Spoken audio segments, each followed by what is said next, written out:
অন্তরের দাবি, সঠিক কথা।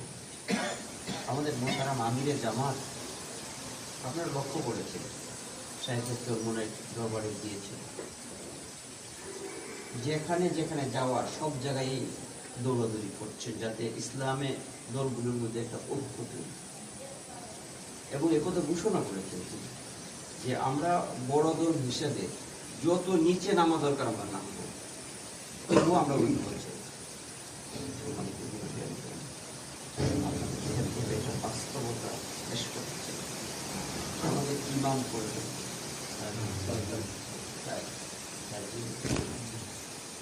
আমরা কি কোনো ইমামকে অস্বীকার করতে পারি না?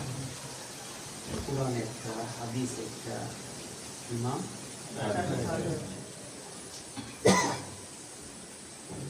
একটা তো না, ইমাম তো একজন না। ইসলামী তো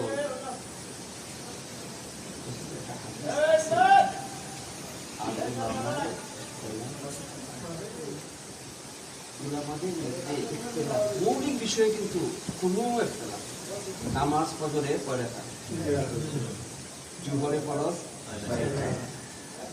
আমাদের মৌলিক বিষয় করে আছে, কিছু ইস্তেহাদি বিষয় আছে, এই জায়গায় কিছু ইখতিলাফ থাকতে পারে। এটা ইসলামের শত্রুরা সুযোগ হিসাবে গ্রহণ করে আমরা যারা একটি দুর্বল আছে আমাদের বিভ্রান্ত ইসলামের মাঝে অন্তত আমরা কিন্তু কোন দলে, এটা কিন্তু ইসলামের শত্রুদের একটা হাতিয়ার। এটা আমরা সতর্ক। ধরেন আমি বাজারে গেলাম, 4 জন ইলিশ মাছ নিয়ে বসছি, আমি বাজারে গিয়ে যদি রাগ করি এই 4 বেটাই আমি ইলিশ মাছ কিনবো, 4 জন বসতে নেই, আমি কিনবই না ইলিশ, তাহলে কি আমার সিদ্ধান্তটা সঠিক হবে?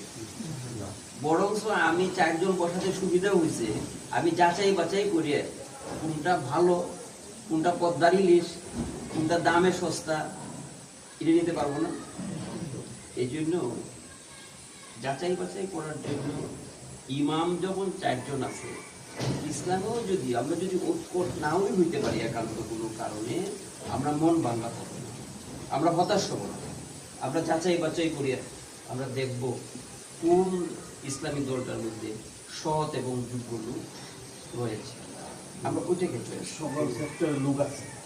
আমি আপনাদেরকে উদাহরণ হিসেবে আপনাদের চোখের সামনে জোট সরকারের আমলে 2 জন মন্ত্রী 3টে মন্ত্রণালয় চালিয়েছে, 1 টাকার দুর্নীতি আপনার এই সাক্ষী।